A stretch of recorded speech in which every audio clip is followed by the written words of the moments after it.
সুপ্রিয় দর্শক সবাইকে স্বাগত জানাচ্ছি। আজ দিল্লিতে একটি সংবাদ সম্মেলন অনুষ্ঠিত হয়েছে। সদ্য ক্ষমতাচ্যুত বাংলাদেশ আওয়ামী লীগের সভানেত্রী, সাবেক প্রধানমন্ত্রী শেখ হাসিনা ১.৫ বছর ধরে দিল্লিতে নির্বাসন জীবন কাটাচ্ছেন।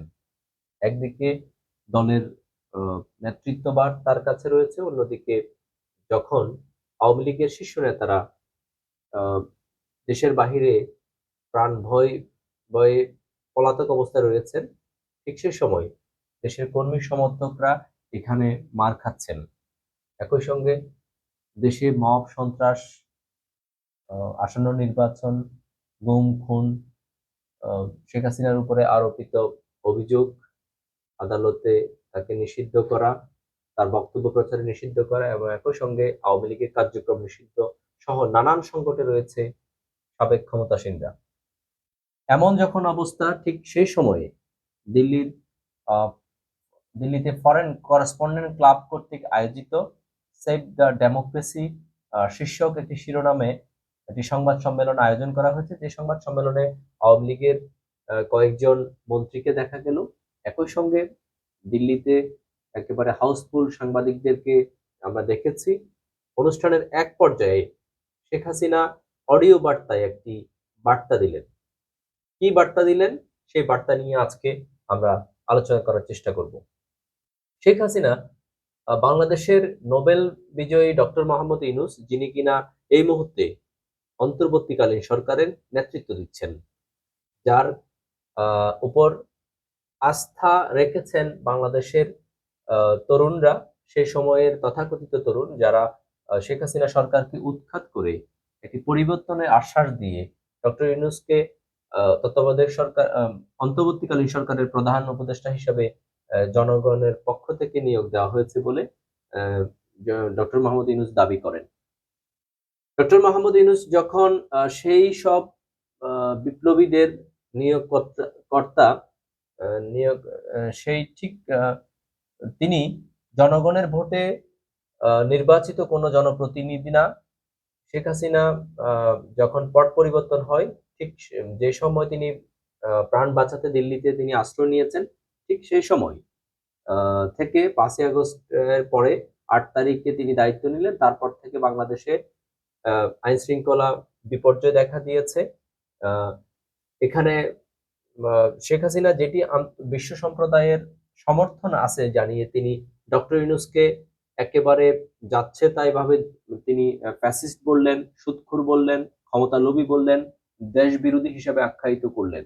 কেন বললেন? কারণ আমরা তো জানি যে শেখ হাসিনা যে গণ অভ্যুত্থান হয়েছে, সেই অভ্যুত্থানে বেশ কিছু প্রাণহানির যে অভিযোগ জাতিসংঘে আহ, প্রস্তাব আহ, করা হয়েছিল, ১৪০০ হত্যাকাণ্ড, সেই হত্যাকাণ্ডেরও তিনি সমালোচনা জানিয়েছেন। শেখ হাসিনা আজকে বাংলাদেশকে ঠিক আগের পরিস্থিতিতে ফিরিয়ে যাওয়ার জন্য তিনি আন্তর্জাতিক সম্প্রদায় সমর্থন আছে জানিয়ে তিনি ৫ দফা তিনি ঘোষণা করলেন। কি আছে সে ৫ দফায়? আমরা একটু ৫ দফা সম্পর্কে একটু জানতে চাই। বাংলাদেশে স্থিতিশীলতা ফিরিয়ে আনতে শেখ হাসিনা তার বক্তব্যে ৫টি দফা তিনি তুলে ধরেন। প্রথমটি হচ্ছে মুক্ত ও নিরপেক্ষ নির্বাচনের পরিবেশ নিশ্চিত করতে অবৈধ ইউনূস প্রশাসনকে অপসারণ করা। তিনি ইউনূস সরকারের অপসারণের বিরুদ্ধে তিনি ডাক দিলেন। দৈনন্দিন সহিংসতা বন্ধ করে জননিরাপত্তা পুনরুদ্ধার করা। তৃতীয়টি হচ্ছে ধর্মীয় সংখ্যালঘু, নারী ও অসহায় জনগোষ্ঠীর সুরক্ষা দৃঢ় নিশ্চয়তা প্রদান করা। চতুর্থ, সাংবাদিক ও আওয়ামী লীগ নেতাকর্মীদের বিরুদ্ধে রাজনৈতিক উদ্দেশ্য প্রণোদিত মামলা বন্ধে এবং বিচার বিভাগের নিরপেক্ষতা ফিরিয়ে আনা। অর্থাৎ তিনি বিচার বিভাগকে তিনি চ্যালেঞ্জ করলেন। গত ১ বছরের ঘটনাবলী তদন্তে জাতিসংঘকে নতুন ও নিরপেক্ষ তদন্ত পরিচালনার করতে তিনি অনুরোধ করেন। অর্থাৎ জাতিসংঘে যে একপেশি প্রতিবেদন প্রকাশ করা হয়েছে, সেই প্রতিবেদনকে তিনি আবারও সেটি তদন্তের জন্য তিনি আহ্বান জানিয়েছেন। শেখ হাসিনা আরো বেশ কিছু বিষয় তিনি অবতারণা করেছেন। সেই বিষয়গুলো বর্তমান সরকারকে দায়ী করে তিনি বেশ কিছু বিষয় তিনি জানান।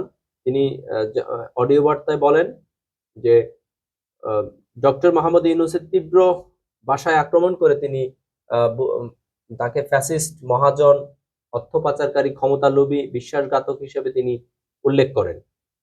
ক্ষমতা হারানোর পর ভারতের নির্বাসিত জীবনে কোনো অনুষ্ঠানে দেওয়া প্রথম বক্তব্যে তিনি এমন সমালোচনার অবতারণা করেছেন। যেটি বলছিলাম যে ১৪০০ মানুষকে হত্যার নির্দেশ দেওয়ার অভিযোগে আন্তর্জাতিক অপরাধ ট্রাইব্যুনালে মৃত্যুদণ্ডপ্রাপ্ত শেখ হাসিনাকে দুর্নীতিগ্রস্ত ফ্যাসিস্ট স্বৈরশাসক বলে আখ্যায়িত করেন বর্তমান সরকার। সেটিরও তিনি তীব্র বিরোধিতা করেছেন। আহ, সংবাদ মাধ্যম বিভিন্ন সংবাদ মাধ্যমে আজকের এই খবরটি খুব জোরালো আকার ধারণ করেছে। তিনি দেশের পরিস্থিতিকে এক আহ, বিভীষিকাময় পরিস্থিতির সাথে তুলনা করেছেন। তিনি বলেছেন যে বাংলাদেশ আজ একটা বিশাল কারাগার, সে কারাগার মৃত্যুকূপ, মৃত্যুপুরী থেকে বাংলাদেশকে রক্ষা করতে হবে। তিনি বাংলাদেশের সাহসী নারী, পুরুষ, তরুণ, যুবক এবং সর্বস্তরের মানুষের প্রতি তিনি আহ্বান জানিয়েছেন। বাংলাদেশে একই সঙ্গে তিনি সাম্প্রদায়িক যে মানে দাঙ্গার দিকে যাচ্ছে, যেটি সনাতন ধর্মের লোকজনকে হত্যা করা হচ্ছে, তিনি সংখ্যালঘুদের হত্যা বন্ধ, নির্যাতন বন্ধ এবং উগ্রবাদের যে উত্থান সেটিকে ঠেকানোর জন্য তিনি বিশ্ববাসীর প্রতি আহ্বান জানিয়েছেন। তিনি বিদেশি শক্তির অনুচররা এখানে দেশ ধ্বংস করে দিচ্ছে একটি অভিযোগ তুলেছেন, যেটি তিনি ক্ষমতা থাকা অবস্থায় তিনি বারবার বলেছেন যে সেন্ট মার্টিন এবং চট্টগ্রামের একটি অংশে খ্রিস্টান রাষ্ট্র বানানোর পরিকল্পনা করছে পশ্চিমারা, এমন অভিযোগ কিন্তু তিনি তার আগেও করেছেন। তার বক্তব্য এটি স্পষ্ট, তিনি বিদেশি অনুচরদের ঢাকায় যে অবস্থান গ্রহণ করেছে, ঢাকায় যে আসলে বিভিন্ন দেশের প্রভাবশালী দেশের এখানে অনুচররা বাংলাদেশকে তার অস্তিত্বের জায়গা থেকে দূরে সরাতে চায়, সেই বিষয়গুলো তিনি তার বক্তব্যের মধ্যে কৌশলে তিনি বলার চেষ্টা করেছেন। তার ভাষায় দেশ ভয়াবহ সন্ত্রাসের যুগে প্রবেশ করেছে, যেটি তার সময় ছিল না। গণতন্ত্র এবং নির্বাসনে মানবাধিকার ধুলায় পদদলিত হয়েছে। তিনি বলতে চাচ্ছেন যে বাংলাদেশের সোল অর্থাৎ হার্ট আজ রক্তাক্ত। সেই রক্তাক্ত ময় পরিস্থিতি থেকে তিনি বাংলাদেশকে উত্তরণের আহ্বান জানিয়েছেন। সংবাদ মাধ্যম এর স্বাধীনতা ধ্বংস করে নারী ও সংখ্যালঘুদের বিরুদ্ধে নির্বিঘ্নে সহিংসতা চালাতে দেওয়া হচ্ছে বলে তিনি অভিযোগ করেন। রাজধানী থেকে গ্রাম পর্যন্ত দেশ জুড়ে গণপিটুনি, লুটপাট, চাঁদাবাজি হচ্ছে উল্লেখ করে শেখ হাসিনা বলেন, জীবন ও সম্পত্তির কোনো নিরাপত্তা নেই আজ। আইন শৃঙ্খলা সম্পূর্ণ ভেঙে পড়েছে। তবে সব থেকে বেশি আক্রমণ ছিল ব্যক্তিগত প্রধান উপদেষ্টাকে ঘিরে। শেখ হাসিনা অভিযোগ করেন ইউনূস দেশকে নিঃস্ব করে দিচ্ছেন, ভূখণ্ড সম্পদ বিদেশি স্বার্থের কাছে তিনি বিক্রি করে দিচ্ছেন, বাংলাদেশে বহুজাতিক সংঘাতের অগ্নিকুণ্ডের দিকে ঠেলে দিচ্ছেন বলে তিনি অভিযোগ করেন। পাশাপাশি মুক্তিযুদ্ধের পক্ষের সব গণতান্ত্রিক, প্রগতিশীল ও অসাম্প্রদায়িক শক্তিকে ঐক্যবদ্ধ হওয়ার আহ্বান জানান তিনি।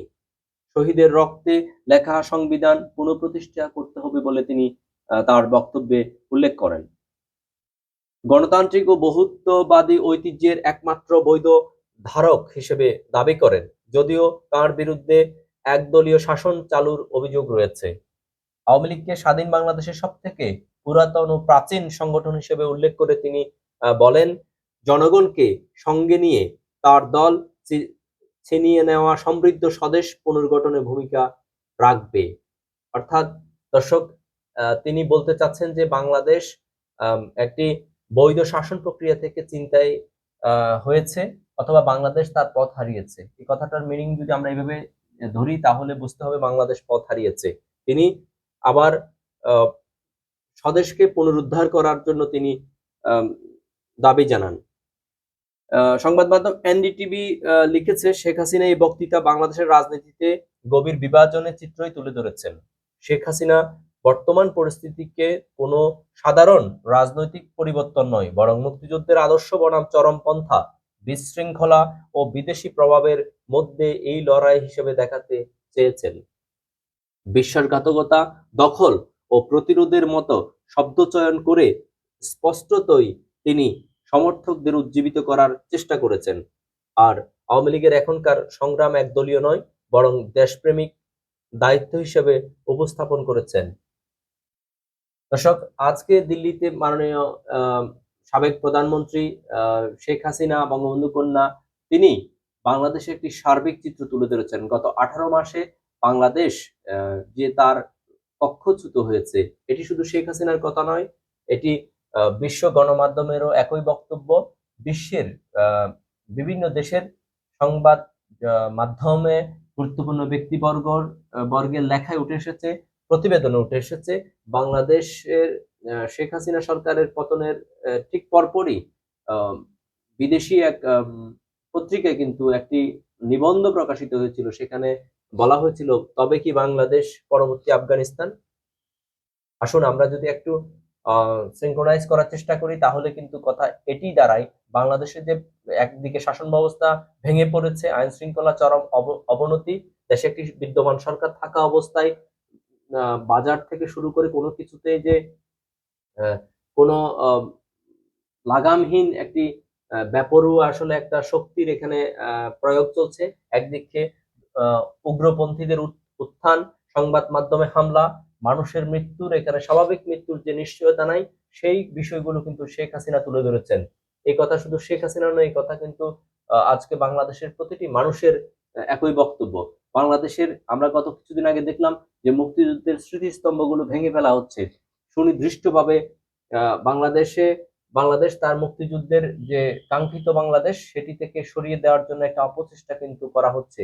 জানি না এটা সচেতনভাবে করা হচ্ছে কিনা, নাকি সরকারের ভেতরে থাকা আহ মুক্তিযুদ্ধের বিরোধী শক্তি এখানে সব থেকে বেশি তৎপর।